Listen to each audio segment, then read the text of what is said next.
Welcome to The Real News. I'm Eddie Conway coming to you from Baltimore. Baltimore is on pace for another record year of violence. What happened to settling beefs by putting your fists up and fighting like we did back in the day? It also continues ongoing police corruption, including a recent surface video from the Public Defender's Office that shows officers planting drugs. It is these two problems that loom over the NAACP Criminal Justice Reform Town Hall. And I just wanted to welcome you to our Criminal Justice Town Hall. It's a little sad and unfortunate with the murder rate that we're having in the city right now and the crisis which we face. You would think this place would be packed, standing room only, when we deal with solutions, talking about our city of Baltimore. On the agenda is the Justice Department consent decree, an agreement that came after a report found that the Baltimore City Police Department engaged in racist and unconstitutional tactics. Things are going on all over the country, but here in Baltimore, I believe, as a result of the federal government coming in and the city creating this consent decree, that we're going to see a difference. But we've got to deal with some basic fundamental issues that are affecting people. People are in pain in this city. Another topic is how to find solutions to make the system better and how to make the community safer. We're here tonight to deal with solutions. The solutions to the many problems that not only we just face in the city, but what we face all across the country. We spoke to the president of Baltimore's NAACP, Tessa Hill Austin, who has an innovative program to provide jobs. Well, we need to make things available, and I know when you were in school and I was in school, there was apprenticeship, there was home ec, there was carpentry. Everybody is not cut out to go to college, even though we want them to, and if they do go to college and they don't get the job or they don't finish, they need to have some other skills. Now, one of the things that I am working on right now that I feel is the perfect time to ask me this question, a gentleman that I know very well stopped in the office to see me, and he is a licensed electrician. He just got certified to be an apprenticeship, to start an apprenticeship program.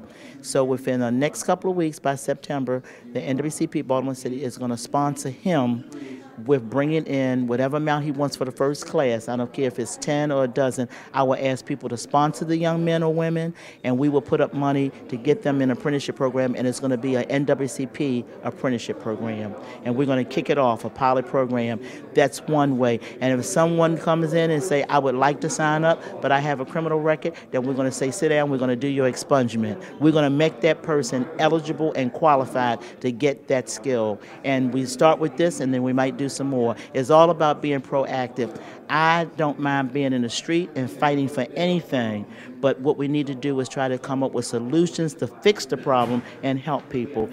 We also spoke to former Baltimore City Mayor Sheila Dixon. Dixon was the mayor of Baltimore from 2008 to 2010 when she pleaded guilty to an embezzlement charge involving stolen retail gift cards. Under her leadership, the city homicide rate dropped to a 2-decade low. It was the first drop the city had seen in 30 years. But the tactics of the Baltimore Police Department also came with criticism, sprawling millions of dollars in lawsuit settlements for brutality. Well, first I was asked to be a part of a panel to talk about those areas that I focused on when I was mayor and how I was able to reduce crime.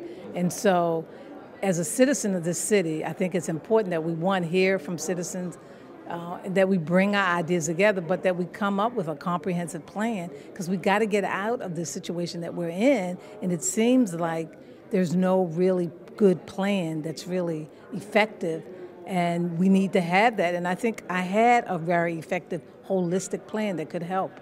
We can legislate our way out of this, or we can look at what we currently have on the books and enforce what we have. You know, this is just a quick fix because now the pressure is on the city council and the mayor because there's no plan to come up with something and to eliminate what happens. But we got to get out there in the street and talk to those individuals.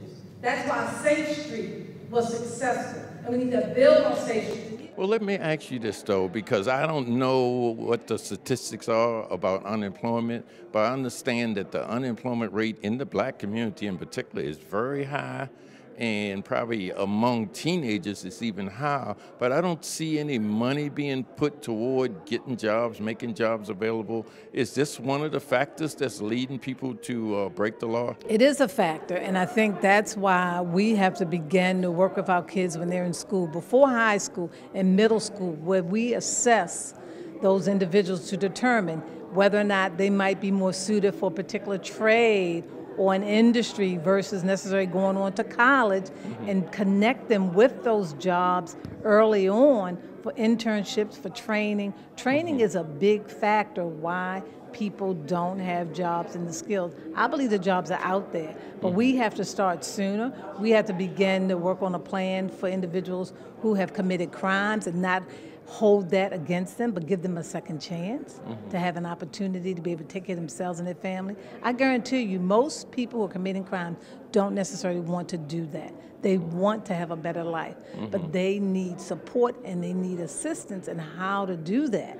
And I mean, getting back to basic fundamental things. Tell me, what do you think of the consent decree?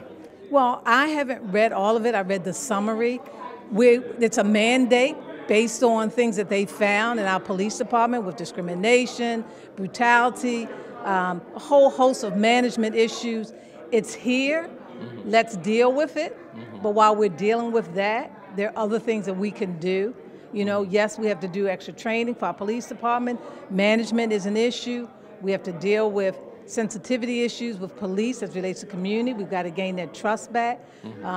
We can't get rid of it, but it doesn't necessarily have to dictate what we do as a city moving forward with police working in communities, bringing back that trust so the citizens will trust our police and vice versa. I'm Eddie Conway. Thank you for joining The Real News.